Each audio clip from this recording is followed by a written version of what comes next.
বৃহস্পতিবার আরজি কর medical college হসপিটালে তাণ্ডবের ঘটনায় এ পর্যন্ত ধৃতের সংখ্যা করে তাদের মধ্যে 10 জনের পুলিশ হেফাজত। 22 অগস্ট পর্যন্ত পুলিশ হেফাজতের নির্দেশ আদালতের। শতপ্রণোদিত হয়ে ইতিমধ্যে 3টে মামলা দায়ের করেছে কলকাতা পুলিশ। সরকারি কাজে বাধা, সরকারি কর্মীকে মারধর এবং সরকারি সম্পত্তি ভাঙচুরের অভিযোগে এই 3টি মামলা দায়ের করা হয়েছে। আপনাদেরকে আরো একবার জানিয়ে রাখি, আরজি কর মেডিকেল কলেজ হসপিটালে বৃহস্পতিবার মাঝ রাতে তাণ্ডবের ঘটনায় ধৃতের সংখ্যা 20। ধৃতদের মধ্যে 10 জনকে আগামী 22 অগস্ট পর্যন্ত পুলিশ হেফাজতের নির্দেশ। গোটা এই ঘটনায় শতপ্রণোদিত হয়ে 3টি মামলা দায়ের করেছে কলকাতা পুলিশ। সরকারি কর্মীকে মারধর, সরকারি কাজে বাধা দান এবং সরকারি সম্পত্তি ভাঙচুর।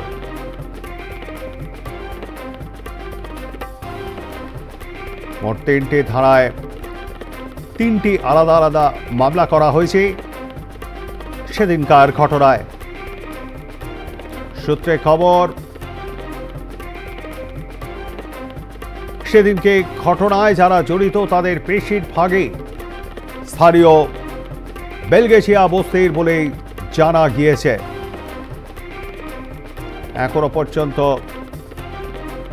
পুলিশের সূত্রে খবর 15 জন সেদিনের ঘটনায় 15 জন পুলিশ কর্মী আহত হয়েছিলেন।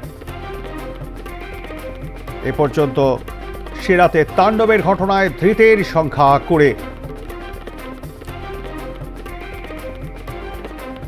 আমাদের সঙ্গে রয়েছেন আমাদের প্রতিনিধি সঞ্জনা লাহিড়ী। সঞ্জনা, কি আপডেট খবর আছে? দেখো, তোমাকে জানিয়ে রাখি যে ঘটনা ঘটে গিয়েছে পরশুদিন রাতে, গভীর রাতে আরজি কর হাসপাতালে। সেই ঘটনায় কিন্তু ইতিমধ্যেই বেশ কয়েকজনকে চিহ্নিত করা সম্ভব হয়েছে।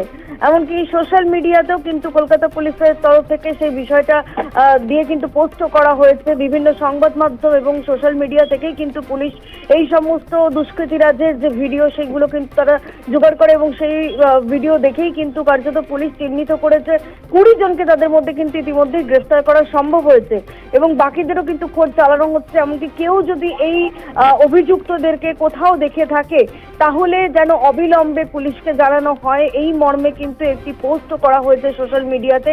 সবটা মিলিয়ে এখন দেখার যে এই অভিযুক্তদেরকে কোথা থেকে পাওয়া যায়। এবং আগের দিনই আমরা যেরকম জানিয়েছিলাম যে প্রত্যেকে কিন্তু লোকাল বাসিন্দা, অর্থাৎ বেলগাছিয়া বা এই ক্যানালিস্ট রোড এই এলাকারই কিন্তু বাসিন্দা এবং সেই রকমই এই এলাকাগুলি থেকে কিন্তু এই অভিযুক্তদেরকে গ্রেফতার করা হয়েছে। গতকাল 10 জনকে করা হয়েছিল, তাদেরকে পুলিশ হেফাজত দেওয়া হয়েছে। পরেও কিন্তু গতকাল বিকেল থেকে আজকে সকাল পর্যন্ত আরো 10 জনকে গ্রেফতার করা হয়েছে, যেটা পুলিশ সূত্রে জানা যাচ্ছে। ধন্যবাদ আমাদের সঙ্গে থাকবার জন্য সঞ্জনা। কথা বলছিলাম আমাদের প্রতিনিধি সঞ্জনা লাহিড়ীর সঙ্গে।